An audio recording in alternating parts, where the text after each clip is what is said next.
seorang yang sudah sampai usia 40 tahun, maka Allah mengingatkan dia untuk menyiapkan 5 bekal utama sebelum dia kembali pada Allah Subhanahu wa ta'ala. Hati-hati yang sudah sampai 40 tahun, jika anda belum memiliki satu di antara 5 ini, anda mesti khawatir. Dan ini peringatan dari Al-Quran. Baik, 1.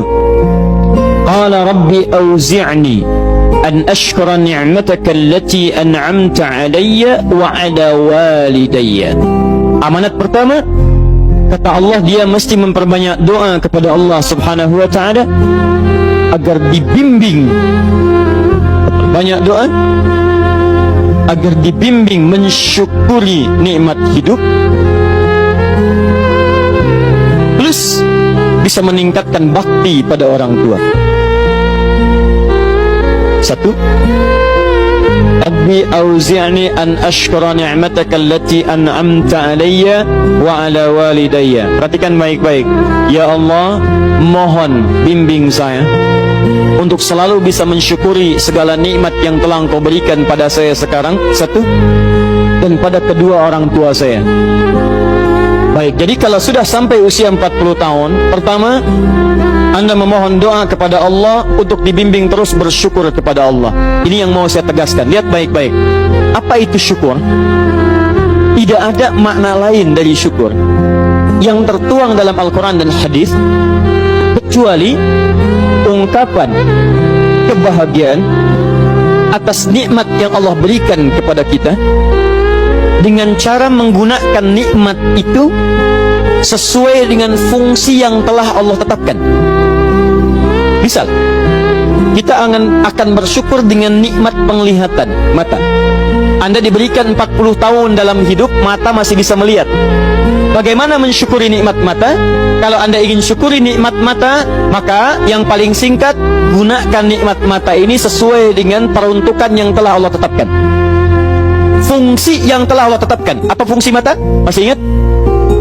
Melihat yang baik-baik. Quran surah ke-24 ayat 30 untuk laki-laki, ayat 31 untuk perempuan.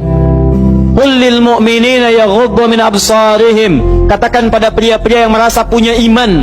Dengan iman itu dia yakin dengan akhirat. Wabil akhirati hum yuqinun. Karena yakin dengan akhirat dia sadar akan pulang dan dia tahu nikmat matanya akan ditanya oleh Allah Subhanahu wa taala. Katakan pada pria-pria yang yakin bahwa matanya akan ditanya oleh Allah. Quran surah ke-17 ayat 36. Inna sam'a wal basara wal fuada kullu ulaika kana anhu mas'ula. Setiap pendengaran Anda, penglihatan Anda, plus apa yang Anda fikirkan, satu saat akan ditanya, dipertanggungjawabkan di hadapan Allah Subhanahu wa taala. Karena itu kata Allah, katakan pada orang-orang yang yakin dengan itu semua, ghuddu min absarihim, matanya hanya boleh melihat yang baik-baik saja. Yang tidak baik palingkan. Ibu juga sama, ayat 31-nya. Wa kullil mu'minati yaghdudna min absarihinna. Katakan pada perempuan yang merasa yakin dengan Allah, yakin akan pulang, yakin akan ditanya, matanya hanya boleh melihat yang baik-baik saja menurut Allah. Yang tidak baik palingkan. Di ghaddul basar itu bukan nggak boleh lihat, Pak. Ghaddul basar itu silahkan lihat, tapi ketika yang dilihat tidak baik menurut Allah, maka palingkan dari itu semua. Ini tidak tepat, teman-teman sekalian. Anda hanya mengucapkan alhamdulillah ya, sampai sekarang penglihatan masih baik. Belum cukup.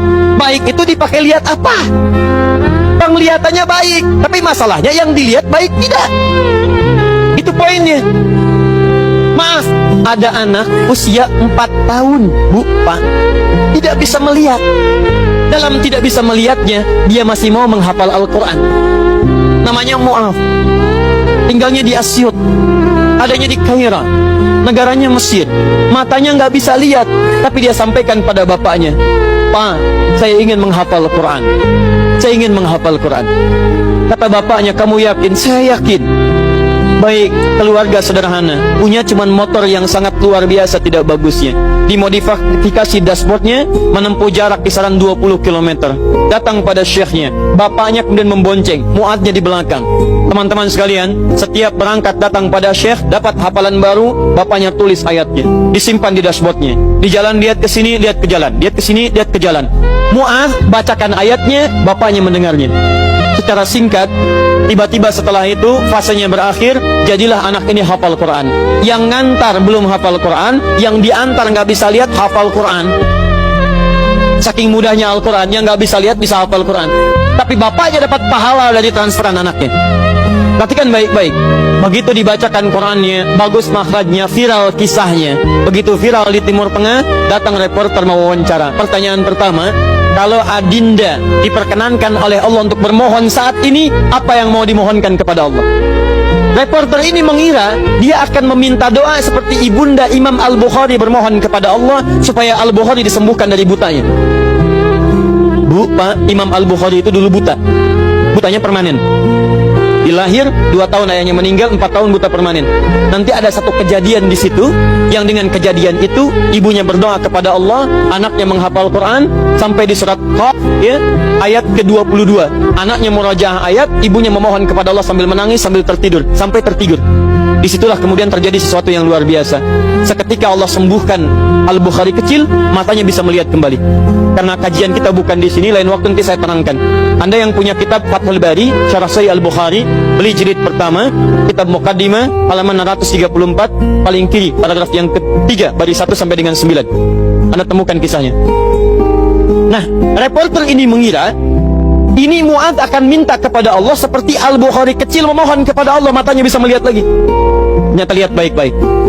Kalau saya diperkenankan bermohon kepada Allah dan permohonan saya dikabulkan, maka pertama saya akan mohon kepada Allah untuk tetap membutakan mata saya sampai dengan kiamat. Ya Rabb, mohon butakan mata saya sampai kiamat, karena dengan buta mata ini saya bisa menghafal Quran. Saya takut ya Allah, kalau saya melihat lagi, mata saya melihat maksiat dan hilang Quran dari hafalan saya. Anda bisa bayangkan, anak kecil 4 tahun, mata nggak bisa lihat, digunakan menghafal Quran. Dan dia takut kalau melihat matanya dipakai maksiat. Antum dikasih 40 tahun, 40 tahun, lebih daripada 4 tahun, lebih dari 14 tahun, Anda sampai 40 tahun, dipakai mata, dipakai apa mata Anda sampai dengan hari ini? Berapa maksiat yang telah Anda kumpulkan dari mata Anda itu? Mungkin wajar, jangankan hafal, baca masih sulit, lihat mushaf masih enggan, membaca masih susah. Kalau Anda sulit berhadapan dengan Al-Quran dalam pandangan Anda, tanyakan pada diri Anda, dipakai maksiat apa mata ini selama ini?